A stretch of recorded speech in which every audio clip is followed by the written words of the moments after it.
Bienvenido, Facundo Manes.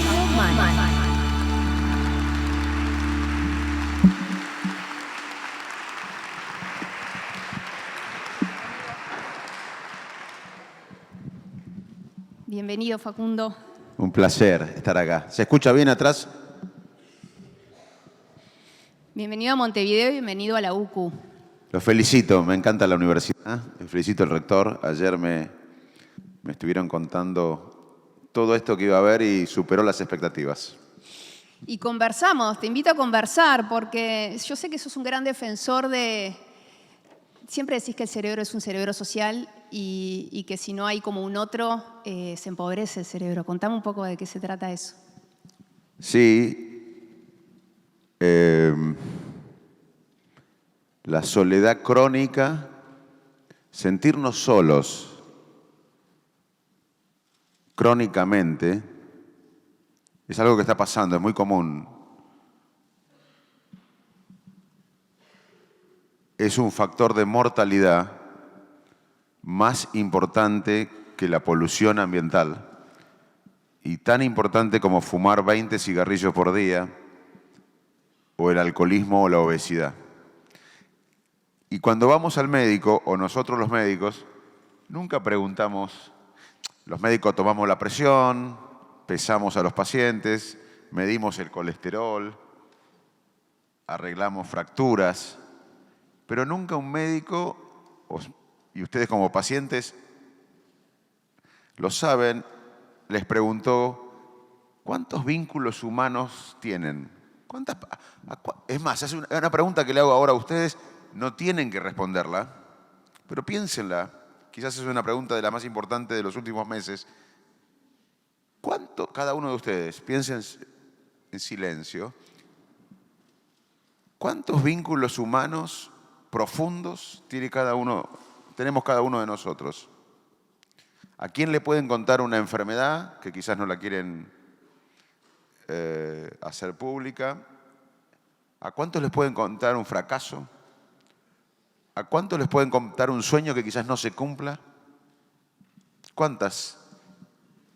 Bueno, eso va a determinar más su bienestar y felicidad que un ascenso laboral, que un poco más de plata en el banco, que 1000 likes en las redes. Y no es vivir con alguien. Yo cuando fui a Boston, que ayer hablábamos, de Buenos Aires a Boston, a estudiar, al principio vivía con un japonés y un rumano. O sea, vivía acompañado, pero me sentía solo, porque no estaba conectado. O sea, no es vivir solo o vivir acompañado, es tener una red de pertenencia social. La soledad crónica nos mata. Y esto es un problema global.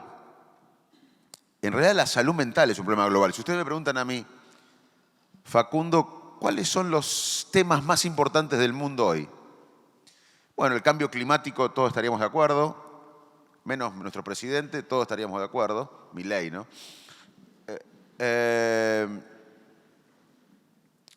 La desigualdad, cada vez menos tienen más y cada vez más tienen menos. Otro tema global. Las migraciones de América a Norteamérica, de África a Europa, es un tema del Medio Oriente, de Siria a Europa. La inteligencia artificial, que si tenemos tiempo podemos hablar de cómo veo el futuro humano y la inteligencia artificial, si nos va a superar la inteligencia artificial o no. Las guerras, la geopolítica y al mismo nivel que el cambio climático, que la desigualdad, que las migraciones, la salud mental. Es un tema hoy importante en el mundo. Y en Estados Unidos, y con esto termino, la primera pregunta, hay un ministro de salud, pero hay un advisor un asesor del presidente, que es Vitek, es un conocido, es un hindú, y se llama Surgeon General, cirujano general, que es el que le da el consejo al presidente sobre los temas de salud. ¿Y saben cuál es el principal consejo hoy, el principal tema de este Surgeon General, cirujano general? La soledad. Porque Estados Unidos, uno de los problemas de salud pública más importantes hoy es la soledad. La gente está sola, va al gimnasio sola, después llega a la casa, ve televisión sola. Es una sociedad hecha para estar solos. Y China, ahora que se está industrializando, tiene otro problema, la soledad. Es una de las ventajas de Latinoamérica, el contacto humano, lo que contaba el rector anoche, que en una comida pegamos onda. Pero lo cuento al revés, y ahora sí con esto termino. El estudio más largo de la psicología moderna se lleva a cabo en Harvard. Más de 80 años de estudio. Siguieron a chicos de barrios humildes de Boston y de barrios de gente de clase media alta. La leyenda sostiene que uno de los presidentes americanos, que Kennedy, estuvo en el estudio. Y lo siguieron por décadas. Ni la fama, ni lo económico después de un umbral para lo básico, ni el poder generan tanto bienestar como la conexión humana. Así que por eso les diría que un tema central de las políticas públicas, de la sociedad, es estar conectados con otros seres humanos. Bien, de hecho somos como la especie que más necesita ese contacto humano cuando nace para sobrevivir, ¿no? Y el desarrollo de la inteligencia tiene que ver con ese primer contacto también. Exacto, y por eso, bien, muy bien. Y además por eso somos la especie con la adolescencia más larga. Hoy sabemos que nuestro cerebro, sobre todo la parte frontal, la que está detrás de la frente, que se encarga de la toma de decisiones, del pensamiento abstracto, de imaginar el futuro, termina de madurar después de la segunda década de la vida. O sea, nuestro cerebro termina, y la adolescencia cambió la etapa de la pubertad, hoy la adolescencia se prolongó. Vieron que yo tengo 2 hijos, Manuela de 19 y Pedrito de 16.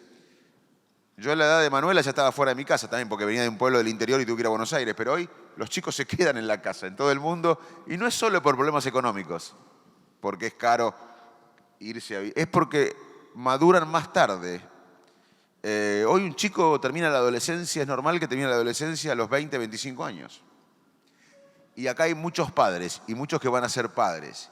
Y muchas veces los padres nos preguntamos, ¿qué le puedo dejar a mi hijo? ¿Qué sería mi apellido, el honor, un departamento? Miren, lo que yo quiero dejarle a mis hijos es la capacidad de autocontrol después de los 20, 25 años. Ese es el mejor regalo que un padre o una madre le puede dejar a un hijo, que tenga capacidad de autocontrol, de controlar su vida. Después vamos a hablar de eso, como no controlamos nuestra vida con todas las redes y los aparatitos estos tecnológicos. Pero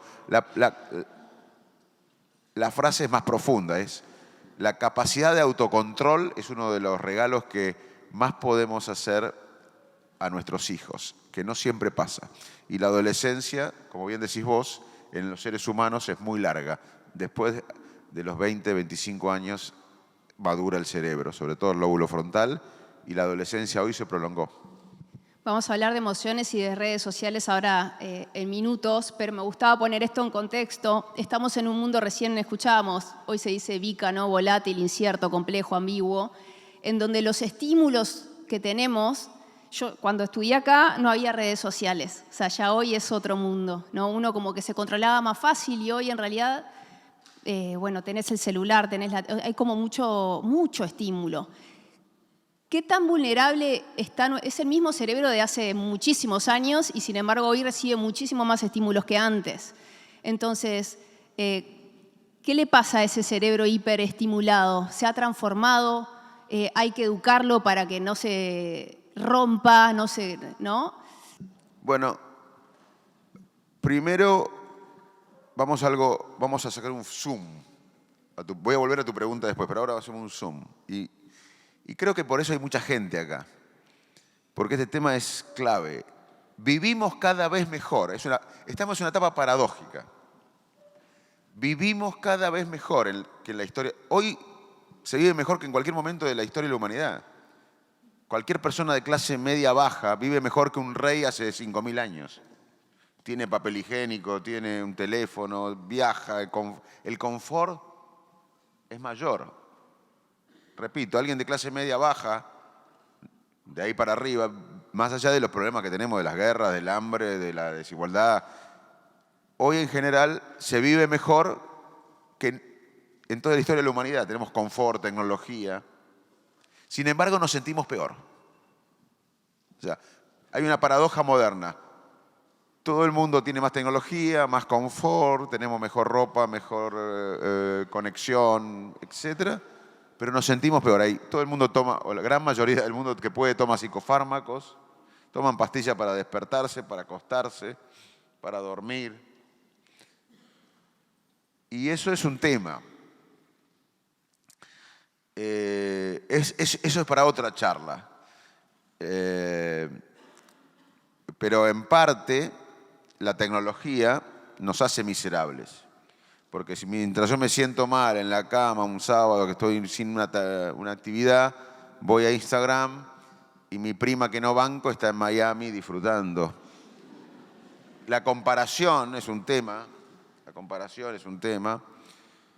Y después el cambiar de estímulo permanentemente. Pasamos de Instagram a X o X, de X pasamos a WhatsApp, vemos 3 mensajes, uno contestamos, pero los otros 2 nos quedamos rumiando porque no sabemos qué hacer. Nos invitaron a un evento que no queremos ir, no tenemos excusa, volvemos al diario, vamos después a TikTok, después volvemos a Instagram, después vamos a ver el New York Times, después, y a la media hora estamos muertos. Con un dolor acá, pesadez, ansiedad. Digo, ¿pero cómo? Si no hice nada. Sí, hicieron una depleción de los recursos mentales. Uno de los conceptos que quiero que se lleven hoy es que nosotros, todo y todo el mundo, los seres humanos, tenemos recursos cognitivos limitados. Por eso la mayor parte de las decisiones son no conscientes, porque no podríamos tomar decisiones, y si después queremos, hablamos de esto, de toma de decisiones, pero nosotros no tenemos los recursos mentales, cognitivos, ilimitados para tomar decisiones racionales, porque las decisiones racionales, lógicas, analíticas, requieren recursos mentales.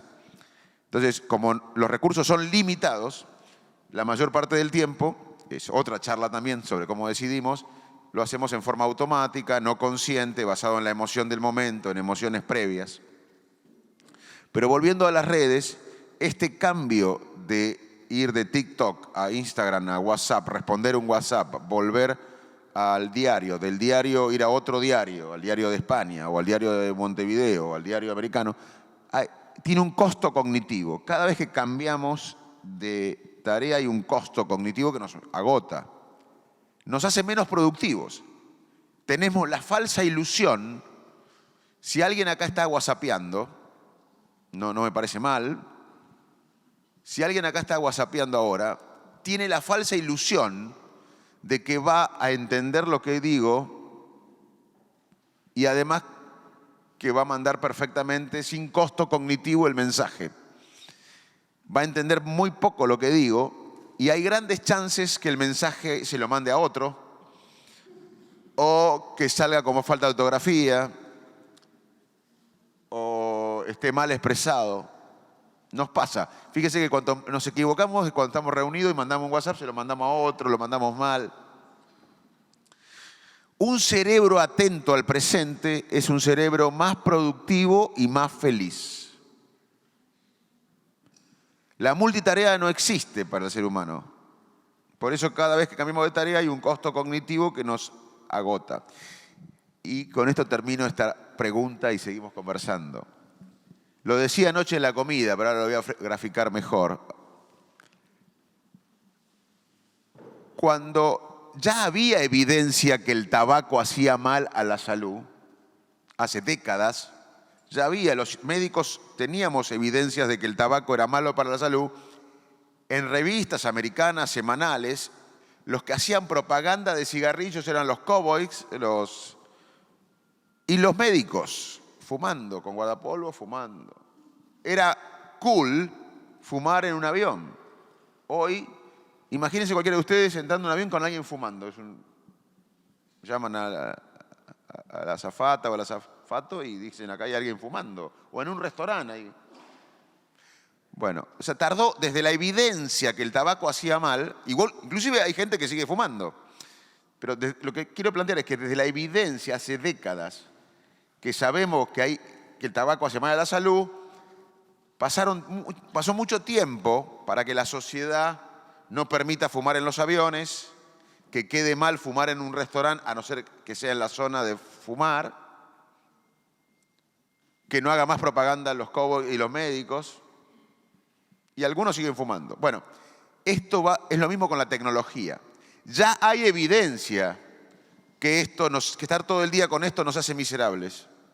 Ya hay evidencia, no es que tenemos que esperar la evidencia.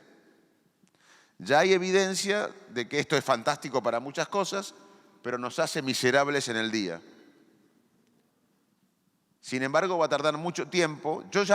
Anoche hablábamos, muchos ya intuitivamente, o algunos por conocimiento, muchos lo hacemos. Yo lo tengo por urgencia, pero no, por horas no lo chequeo, a no ser que me llame alguien que tengo las 2 o 3 personas que me pueden llamar por urgencia, pero y que los hijos de los gurúes de Silicon Valley tampoco usan el iPad o la tablet o el iPhone. Ya hay evidencia de que esto nos hace mal en el costo cognitivo, que nos estresa, nos genera ansiedad, nos produce insomnio. Mucha gente viene y me dice, no puedo dormir. Ah, contame. Y no, porque me pongo el teléfono acá en la cama o la tablet. Y claro, no va a dormir, porque primero que hay luz. El cerebro interpreta que hay luz. Después vemos un Twitter o un ex de alguien que no queremos, un político que odiamos, que puede ganar la elección según la encuesta. Uy, empezamos a rumiar. O vemos nuestra prima disfrutando en Miami y empezamos a rumiar. Y el rumeo la rumiación no nos deja dormir. Entonces, yo creo sinceramente que en 10 años usar esto todo el día va a ser poco cool, poco canchero, no sé cómo se dice acá, pero va a haber gente que fuma, va a haber gente que todo el día esté con el WhatsApp, pero la mayor parte de la gente va a decir, uy, qué horror cómo vivíamos en el 20, 21, 22, todo el día chequeando esto. Me parece que vamos a lo más cool que va a pasar en 10 años es mirarte a los ojos, charlar, conectarnos humanamente. Creo que lo humano va a ser muy cool en los próximos 10 años, porque esto claramente nos produce ansiedad, estrés, baja el rendimiento. Uno cuando está con esta multitarea, está en la computadora y estás con 10 ventanas abiertas, baja 4 o 5 puntos el IQ, el coeficiente intelectual. O sea, nos hace menos productivos. Tenemos la falsa ilusión de que somos más productivos. Nos estresa, nos produce insomnio, ansiedad.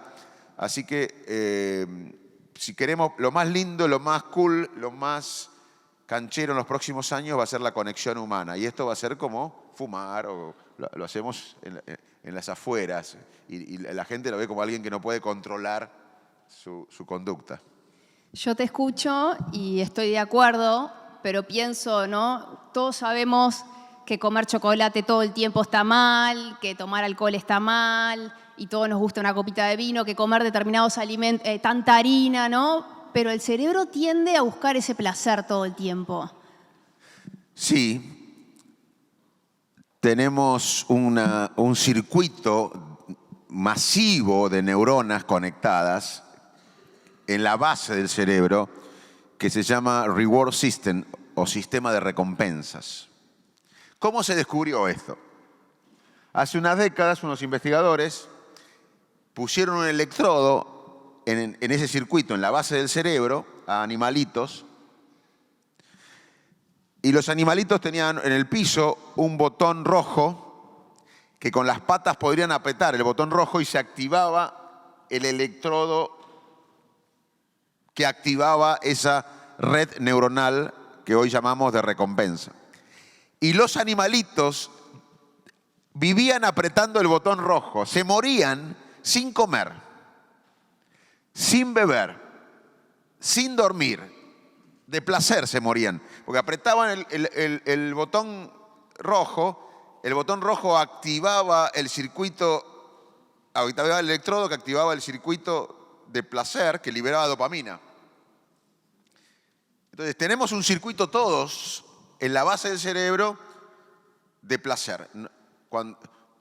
Cuando comemos chocolate, cuando nos aumentan el sueldo por un tiempo, después baja el placer.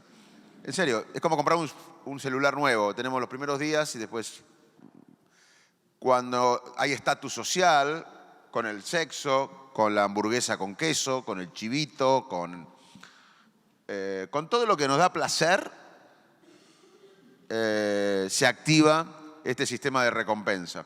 Y esto las compañías tecnológicas lo saben. Por eso esto está lleno de trampas para activar el sistema de recompensa y la capacidad de adicción. Por eso yo decía que lo máximo que podemos lograr en la adolescencia, lo más importante, no lo máximo, lo más importante que uno puede lograr en la adolescencia es el autocontrol. Porque lo único que nos va a permitir no caer en una adicción es el autocontrol. Pero todo lo que nos da placer estimula ese sistema masivo de conexiones neuronales que se llama sistema de recompensa. Y lo saben bien las empresas tecnológicas. Por eso esto es una trampa. Los que mejor conocen cómo funciona el cerebro son los que desarrollan los apps y todos estos teléfonos inteligentes que nos llevan a una adicción constante. Por eso el autocontrol es clave. Recién decías que hay que reforzar el autocontrol, ¿no? O sea, y hace un ratito hablabas de que estábamos todo el tiempo como divagando. La otra vez leía un estudio que decía que el 47% del tiempo estamos en ese divague, o sea, con la cabeza en cualquier cosa y no donde queremos poner la atención. ¿Cómo hago para entrenar la atención? Y sé que en esto has incursionado mucho, Nineco, con el mindfulness como herramienta, pero tú tendrás otras para contarnos. ¿Cómo hago para entrenar la libertad de llevar la atención a donde quiero y no irme con ese WhatsApp, con esa cosa que vi en la tele, ¿no? ¿Cómo hago para reforzar en nosotros, en nuestros hijos, recién hablabas, para fortalecer esa red neuronal que no sale por defecto, sino que es como ir al gimnasio, ¿no? No es la que nos sale más fácil, es la que más cuesta, pero a la larga da mejores resultados. Muy buena pregunta, tan buena que la voy a reformular, si me permitís, y plantearla al revés. Vamos al revés. ¿Qué nos da bienestar? O sea, para evitar caer en esta trampa de la recompensa permanente y de la distracción, ¿qué sabe la ciencia sobre las cosas que nos dan bienestar? Y va a estar la respuesta a tu pregunta ampliada. Muchas cosas las que voy a decir ya ustedes las saben por sabios, por haber leído a los filósofos o a los clásicos, pero lo que voy a contar es que hay evidencia científica. O sea, lo único nuevo es que lo que voy a decir tiene evidencia científica, pero muchas cosas las pueden saber, son de sentido común. Primero, que el bienestar o la felicidad, no es que voy a ir ahora a salir de acá y voy a tener chance de ser feliz o de tener bienestar. No, el concepto que quiero transmitir es que el bienestar personal se trabaja, se construye. Esto es como estar en peso o no estar en peso, es un trabajo. O sea, el bienestar se construye. Una de las cosas que nos da mayor bienestar es la conexión humana, es lo que decíamos. Si ustedes están ansiosos, si están irritables, la conexión humana es clave. Lo otro es el altruismo. El altruismo activa el sistema de recompensa cerebral que activa el chocolate o la cocaína o el sexo. O sea, repito, cuando uno es altruista, es feliz porque activa el sistema de recompensa que activa la cocaína y es mucho más inofensivo ser altruista para el cuerpo que cocainómano. Pero el mecanismo de activación es el mismo. El altruismo activa los sistemas de placer. Un cerebro atento al presente Y ahí va mindfulness. Yo hago mindfulness. Y el que no hace, hay muchos programas gratis en YouTube, creo que en Spotify. Mindfulness es una técnica de cuando uno está estresado, lo pueden hacer en 5 minutos, es sensar el cuerpo, respirar, sensar la respiración, estar atento al presente, porque cuando uno está atento a lo que pasa ¿qué nos pasa acá? Ahora todos ustedes, algunos están diciendo, che, ¿cuándo termina este argentino que me tengo que ir a tal lado?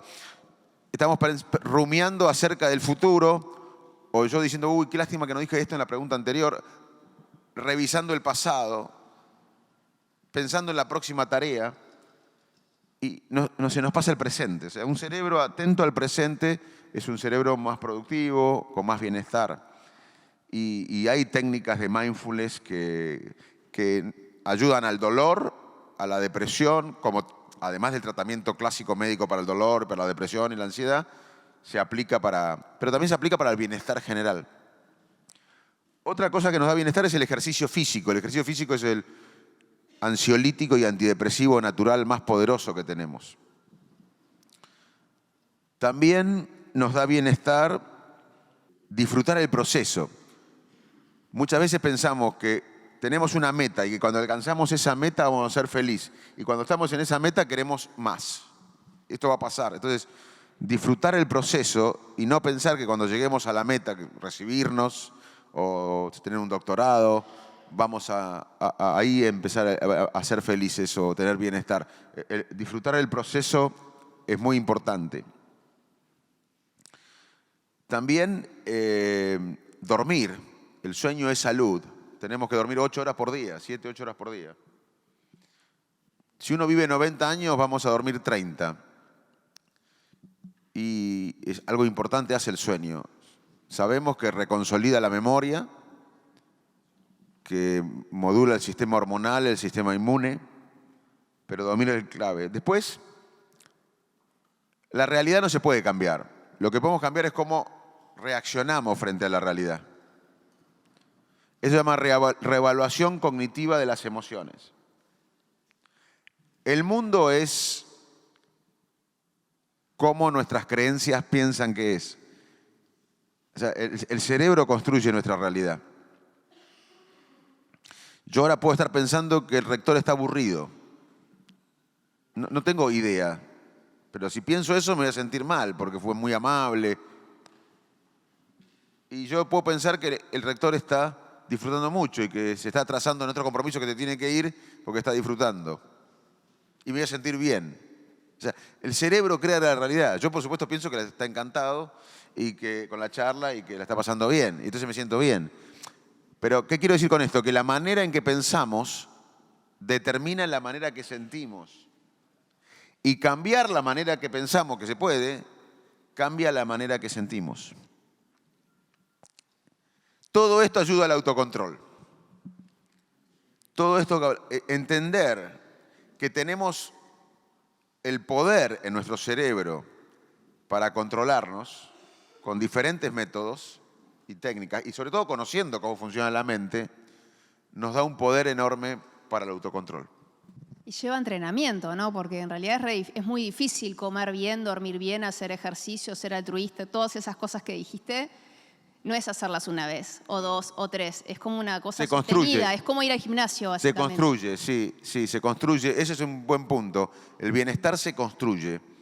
Y el 30%, 35% está determinado genéticamente. Antes se pensaba que si vemos este vaso lleno o vacío, o si miramos el día nublado aunque esté soleado, o soleado si está nublado, dependía del 50% de nuestra herencia genética. Hoy sabemos que el 30%. O sea, el 30% de nuestro bienestar está determinado por nuestros genes. Según varios estudios en gemelos, no quiero aburrir con esto, pero también esto es una buena noticia, aunque quizás es impactante el número alto de la genética en el bienestar, que el 70% se puede modificar. Hay un 70% de nuestro bienestar que se puede, como decís vos, construir, trabajar. Ese es un buen concepto, que el bienestar se construye. ¿Y cómo decís, según cómo pensamos, es según cómo emocionamos y en realidad según cómo emocionamos es cómo actuamos? ¿Cómo hago para pensar de manera positiva O sea, más allá del contexto, ¿no? ¿Cómo hago para setearme en una manera que me sirva, que me sea mejor para el trabajo, para mis vínculos, para mi pareja, mis hijos? Bueno, volvemos a las cosas que faltan decir sobre el bienestar que tienen que ver. Primero, aceptar las experiencias, las emociones negativas es parte del bienestar. No podemos ahuyentar las emociones negativas. Tenemos que aceptarlas. Aceptar las complejidades de la vida, el dolor, nos da un sentido de resiliencia, de compasión, que también son parte del bienestar. El bienestar no es solo alegría. El dolor, el sufrimiento, las adversidades de la vida nos dan una posibilidad de tener compasión, de aceptación, que también son parte del bienestar. Otra cosa importante es tener un propósito en la vida. No importa qué, puede ser cambiar el colegio del barrio, cambiar el mundo, cambiar el país, cambiar la familia, en el buen sentido, que la familia se eduque o que vaya los hijos a la universidad por primera vez, pero tiene que haber un propósito. Si no tienen un propósito en la vida, búsquenlo. La gente con mayor propósito vive más y mejor. Y la gente que cree en algo vive más y mejor. Creer, en cierta manera, es una bendición, porque la gente que cree vive mucho más y vive mejor. Y el optimismo es un factor de protección cerebral. Así que no siempre tenemos que ver positivamente todo, porque, como dije antes, aceptar las emociones negativas, las adversidades, son parte del bienestar, pero cuando uno ve todo negro, cuando uno está golpeado, la conexión humana, la meditación, conseguir un propósito, el autocontrol, son una gran salida para esos momentos de setback, de adversidad. ¿Qué sería hoy, tú sos médico y llega alguien a tu consulta y cuándo decís está desregulado? Porque la regulación tiene que ver con sentirse bien, con sentirse como tuneado con la vida, ¿no? Pudiendo disfrutar, pudiendo conectar con el otro, con la vida. ¿Cuándo te das cuenta que, cómo nos damos cuenta nosotros que estamos desregulados, que las redes sociales nos secuestraron esa atención, esas ganas y nos están llevando para donde quieren? ¿Cuáles son los indicadores? Básicamente dos. Uno es cuando la persona tiene mucha ansiedad, que no duerme bien, que está estresada, que está irritable, que no produce tanto, está todo el día en la computadora y no produce, está angustiada. O sea, uno cuando vemos síntomas de ansiedad o estrés o depresión. Y segundo, cuando la adicción a las redes o a la tecnología o internet está interfiriendo en tres áreas de la vida, en la familia, en los afectos. O sea, si los hijos de esta persona reclaman o la pareja, cuando está afectando la vida familiar, o sea, esta dependencia tecnológica afecta la vida familiar, la vida laboral o la vida social, estamos en un problema, o sea, se pasó el límite. O sea, te diría que dos cosas. Es, a nivel interno, los síntomas de ansiedad, de estrés, de depresión que hay que interrogar, y a nivel funcional, de cómo impacta, si esta adicción o esta dependencia tecnológica está impactando alguna o todas las esferas que mencioné, la esfera familiar o humana, conexiones humanas, la esfera laboral y social. Si los amigos dicen, no lo invitemos más a Mane porque está todo el día con el teléfono o está todo el día conectado. Si lo social, lo laboral o lo familiar está afectado, hay un quiebre. Y lo otro es lo que siente la persona, que eso es una charla, la ansiedad, el estrés, depresión, autoestima baja. Una de las cosas que pasa con las redes es la autoestima baja, porque uno publica en Instagram todo lo lindo, ¿o no? Entonces eso produce la comparación esta, que es parte del principio de la charla, cuando yo decía, estamos cada vez mejor, pero nos sentimos peor. Bueno, uno de los aspectos, es larga la explicación, pero uno de los aspectos es la comparación terrible que tenemos ahora. El otro es el ascenso social terrible que tenemos ahora. Yo nací en un pueblo perdido de la provincia de Buenos Aires, de 2.000 habitantes, y llegué a las mejores universidades del mundo, volví, hice instituto. Mi vida cambió como, y la de ustedes seguramente también, no es que mi vida sea especial. La vida de nosotros ha cambiado enormemente. Nunca en la historia de la humanidad una persona cambió tanto en el ciclo de vida, incluso con las cosas tecnológicas. Yo cuando vivía en Estados Unidos no tenía WhatsApp, no tenía FaceTime, era duro vivir afuera en mi época. Y no fue hace tanto, hace 25 años, 30 años. Así que el cambio de vida que tenemos en nuestra propia vida, por el ascenso social, por la tecnología, la comparación, cómo nuestras construcciones mentales siguen iguales. Este es un tema complejo de explicar, pero lo voy a intentar explicar. Nosotros tenemos sesgos, vivimos con sesgos. Ayer lo charlábamos. Como dije, los recursos cognitivos son limitados y no podemos tomar decisiones racionales que requieren recursos cognitivos todo el día. Estamos permanentemente tomando decisiones automáticas, no conscientes, basadas en la emoción del momento, en emociones previas, en aprendizajes previos. A veces pasamos a otro sistema de decisiones, muy pocas veces en el día, que es racional, analítico, deliberado, porque eso requiere gasto mental. Entonces vivimos con el sistema automático. Y para eso tenemos construcciones mentales. Yo hoy a la mañana me levanté automáticamente, fui al baño, me bañé, me cepillé los dientes, hice un café, lo hice automático, me puse la ropa que tenía automático, pensé ayer qué traía a Uruguay, me puse lo que traje. Fue automático, o sea, todos vivimos en forma automática. Y eso hacemos para todo. No sé si ustedes vieron a Obama, si recuerdan a Obama, siempre usaba la misma corbata, una corbata roja. Y él inteligentemente decía, sí, porque no quiero gastar energía en ver 20 corbatas. El presidente de Estados Unidos tiene que tomar muchas decisiones en el día. Si además le sumaba el gasto energético de decidir qué corbata, o sea, vivimos en forma sesgada, automatizada, y vemos el mundo de acuerdo a nuestra realidad, a nuestra construcción mental. Desde la infancia vamos construyendo un esquema mental y vamos por el mundo, que es otra cosa que pasa con las redes. Ahora, vamos construyendo con el mundo un anteojo. Nosotros somos estas construcciones mentales, estos sesgos, son como anteojos. Todo lo que no, por ejemplo, en las redes, todo lo que no coincide con lo que pensamos, aunque tenga evidencia, nos genera una disonancia cognitiva, es un malestar enorme. Por eso seguimos en Twitter a la gente que opina como nosotros y borramos a la gente que no piensa como nosotros. Por eso vemos el programa de televisión político que opina como nosotros. Por eso leemos el diario que coincide con nosotros. Porque es terrible la disonancia cognitiva. Es tener una creencia y que alguien te ofrezca evidencia contraria te produce un malestar terrible. Y no tanto por la verdad, porque a nadie le interesa la verdad. Al ser humano no le interesa la verdad. Bueno, nos interesa un poco. Hay dos cosas más importantes que la verdad para el ser humano. Sobrevivir, que es la principal conducta. Si uno me dice, ¿cuál es la...? Recién en el audio, que estaba muy lindo, decían, había un reportaje mío, qué sé yo, que decía de la conducta.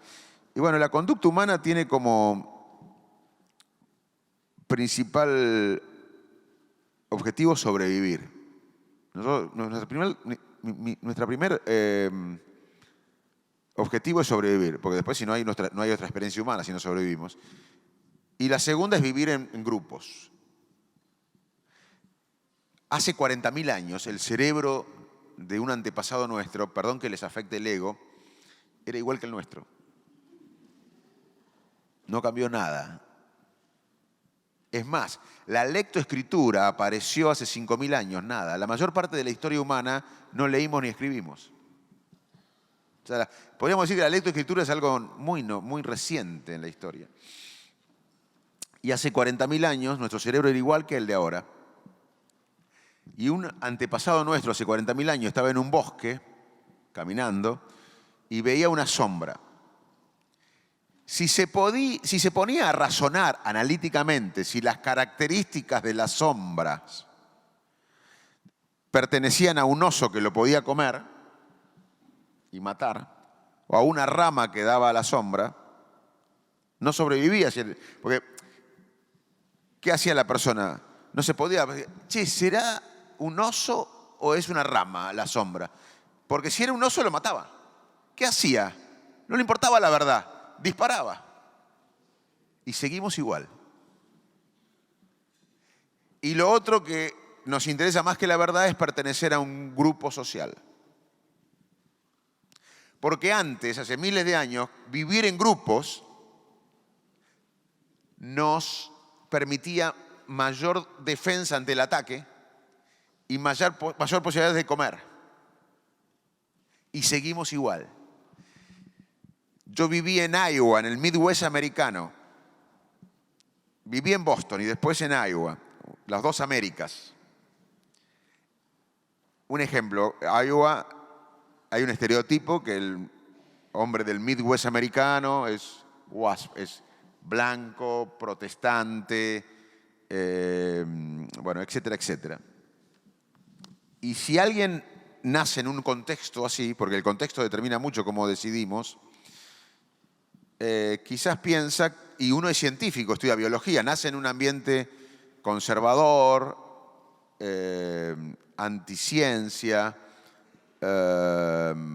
protestante, bueno, las características del voto a Trump, para bien o para mal, no importa, pero ese coto, si uno nace en ese contexto, pero estudia biología, entiende que el cambio climático es algo real.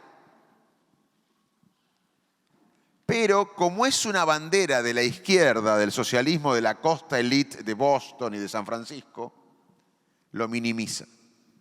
Porque no pertenece, ese paradigma no pertenece a mi grupo. O sea, les voy a decir una cosa triste, pero que es así. La evidencia no cambia lo que pensamos. Cuando tenemos una construcción mental, aunque nos den evidencia en contra, hacemos piruetas mentales para adaptar. Y no es por la verdad en sí, es porque cuando la evidencia contradice lo que pensamos, está cuestionando nuestra identidad.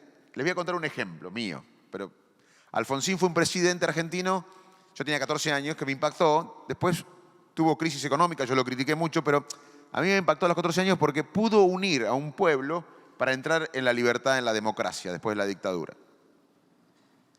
Y mi familia venía de este pensamiento político también, de ese partido. Años más tarde yo hice la residencia en un lugar más de derecha, en contra de Alfonsín, y yo era el único que venía del palo de alfonsinista, pero sin ser un fanático político ni político. Pero los médicos, mis jefes, criticaban a Alfonsín. Lo veían como alguien populista, como alguien que no se dedicó a la economía. Y yo me peleaba con mis jefes en las reuniones sociales. Y uno me decía, che, te van a echar. Y yo después de grande entendí por qué yo tomaba ese riesgo de pelearme cuando criticaban a Alfonsín. Porque que te echen o que te compliquen la carrera por defender a un político es raro. En realidad, cuando criticaban a Alfonsín, yo no lo defendía a Alfonsín. Estaban criticando mi identidad, la construcción de mi infancia, de mi familia. Y eso le pasa a todos ustedes. Cuando alguien critica una creencia de ustedes, y ustedes se enojan porque ustedes defienden a un político y critican a ese político, no están defendiendo al político. Cuando alguien habla así, le está atacando la construcción de su identidad. Y eso nos produce un malestar emocional tremendo. Y las redes, bueno, muchas redes tienen esto. Uno va a Twitter y ve que una pavada que no nos gusta, tiene muchos likes y nos irrita. Entonces, bueno, ahí tenemos un ejemplo de cómo podemos estar tranquilos, chequear un ex o Instagram y ponernos locos. Entiendo que con Pedro y Manuela hiciste un plan digital en un momento en tu casa. Sí. Quiero saber de qué se trata para tomar apunte y cómo te resultó. Bueno, primero les explicamos a mis hijos esto, no lo entendieron, y después suspendimos la tecnología un poco y tenían premios y castigos. Por ejemplo, si si lograban hacer los deberes, si lograban hacer deportes. Nosotros le permitíamos el uso del iPad, de la tableta o del iPhone. Cuando comemos, por ejemplo, no se usa, cuando comemos todo, no comemos. Empezamos, y es muy difícil. Primero, porque es difícil, como ustedes saben, decirle algo que no a un hijo. Porque uno, en cierta manera, es populista con el hijo. Si el hijo tiene chocolate, ¿qué es el populismo? Es tener miopía de futuro, es el beneficio inmediato con consecuencias negativas en el largo plazo. O sea, y el hijo nos da chocolate, si le damos chocolate, nuestro hijo nos ama, pero a la larga sabemos que va a engordar, que va a tener más chance de diabetes, etc. Y con esto también, porque decirle que no genera cierta reacción de los chicos. Y el otro problema, que no es menor, es que los hijos no nos vean a uno. Porque los chicos aprenden imitando. Es más, estamos acá en esta universidad tan linda y me gustaría decirles que el cerebro humano aprende básicamente cuando algo nos motiva, cuando algo nos inspira y cuando algo nos parece un ejemplo. Entonces, los chicos ven el ejemplo de los padres. Y el problema que tienen muchos padres, o tenemos, es que no somos un ejemplo tecnológico para nuestros hijos. Porque no podemos decirles, che, suspendé el teléfono chequeando el diario. O sea, uno en el sofá, che, Pedrito, no uses el celular. Y vos estás todo el día con el teléfono. Entonces, el mayor problema que tienen los padres es el ejemplo. Estamos todos con este problema. Y también el otro problema es que es un tranquilizante para los chicos más chiquitos. Entonces lo usamos como un tranquilizante que se convierte en una adicción. Ahí tenemos un problema. O sea, la educación digital es clave porque va a tardar años, como tardó el tabaco, en pasar de ser algo cool a algo que hoy es medio marginal.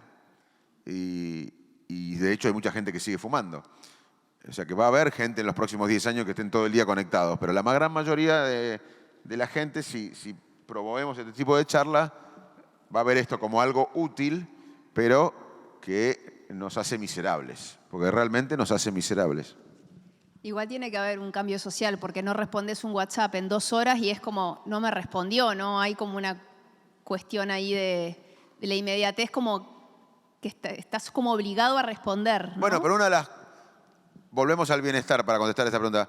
Una de las buenas cosas para tener bienestar es decir que no. Aprendan a decir que no. Es fascinante decir que no. Es un alivio tremendo decir que no. Yo no contesto casi nada. Y cuando me mandan, hay gente que me manda los tweets que publican o los ex que publican, me lo mandan en el WhatsApp. No sé si le pasa.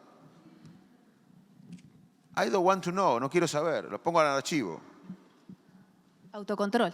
Autocontrol, porque te infecta la mente. Vos estás bárbaro. Igual que los comentarios. Leer los comentarios es el camino más fácil para ser miserable, infeliz. En Twitter, si uno pone, no sé, tengo cáncer y te putean igual. O sea, es una red de odio. Hay gente adicto a los comentarios. Entonces, sí, hay que tener un gran autocontrol. Y cuando uno sabe que el bienestar no está ahí, es más fácil tener autocontrol. Por eso a mí me gusta hablar de lo positivo. ¿Qué nos da bienestar a los seres humanos? Y el altruismo, la conexión humana, tener un sueño, aceptar las emociones negativas, el ejercicio físico, disfrutar del presente. Nada que tenga Instagram. Y la última pregunta que te quiero hacer, que ya estamos justos de tiempo, ya me la respondiste un poco, pero inteligencia artificial, me parece que sos un gran defensor del humano, estudias el cerebro, que es como la máquina humana más compleja y bella, creo, que existe. ¿Cómo ves el futuro de lo humano con esta tecnología que hace cosas por nosotros, que nos mejora en algunos aspectos? ¿Hay algo del humano que sea irreproducible? Sí. Al futuro lo veo más humano. ¿Qué es la inteligencia artificial? Bueno, muchos de ustedes saben, pero repasemos. La inteligencia artificial no es nada nuevo. Empezó a crecer a mediados del siglo pasado, cuando había un diseño primero una idea y después se logró un diseño de hacer programas que hacían tareas para los cuales los programas fueron preparados. Y ahí hubo se logró esto. Primero se pensó hacer programas que hagan tareas para los cuales fueron programados. Se logró y ahí empezó, a mediados del siglo pasado, la hipótesis de que esto iba a superar al humano, de que iban a venir robots que nos iban a reemplazar. O sea, nada de esto es nuevo. Mediados del siglo pasado. Ahora, en la última parte de la inteligencia artificial, pasó una cosa tecnológicamente sorprendente, que se desarrollaron programas que hacían tareas para los que no fueron programados. Y ahí empieza otra vez esta idea de que vienen los robots a reemplazarnos, de que la inteligencia artificial va a superar a la inteligencia humana. Y en los últimos 2 años vemos esta inteligencia de ChatGPT, la inteligencia generativa, etcétera, que vuelve a plantear esta duda. Mi opinión es que ya desde siempre la tecnología, los saltos tecnológicos, reemplazaron tareas humanas. Pero eso nos hace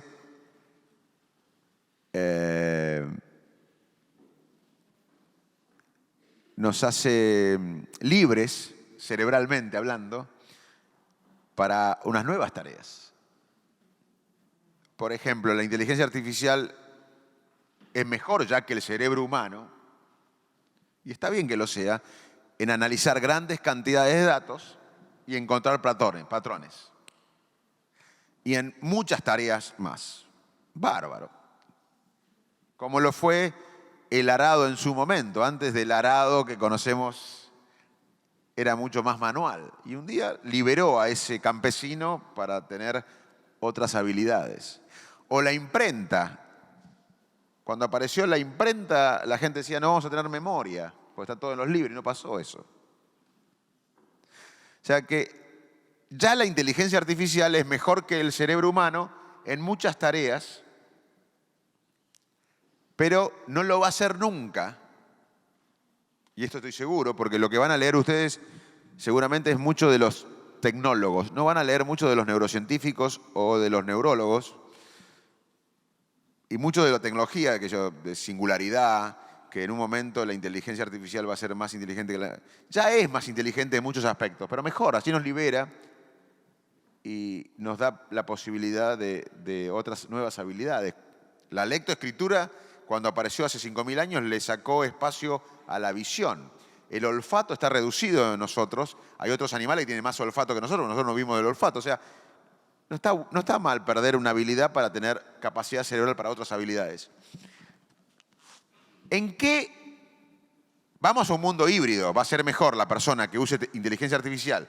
Si un médico utiliza inteligencia artificial, va a ser mejor que el médico que no utilice inteligencia artificial. Pero vamos a un mundo híbrido.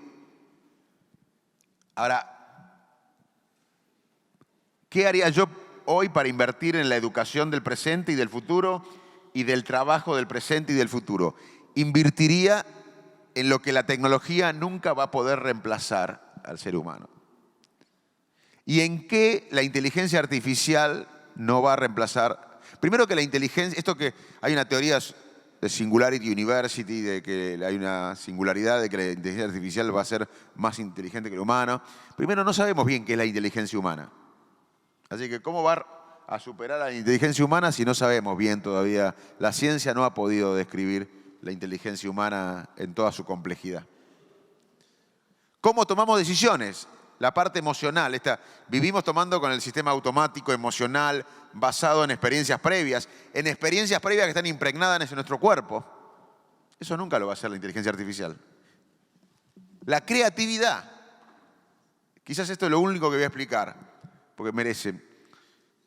La inteligencia artificial crea, obviamente, pero nunca lo va a hacer como creamos los seres humanos. Voy a tratar de resumir. ¿Tengo un minuto? Lo que sabemos sobre cómo se genera la creatividad en todos nosotros. Primero, todos somos potencialmente creativos. Esto no es menor, porque en la antigua Grecia se pensaba que la creatividad provenía de las musas. En el Renacimiento se pensaba que había una élite solamente con condiciones de creatividad. Hoy sabemos que todos tenemos potencial creativo, pero también sabemos que en términos de creatividad, la inspiración es para amateurs. ¿Qué quiere decir? Yo no voy a ir caminando ahora por Montevideo y por más que sea inteligente voy a resolver un problema teológico que Gustavo está trabajando hace tiempo. O sea, en términos de creatividad, la inspiración es para amateurs.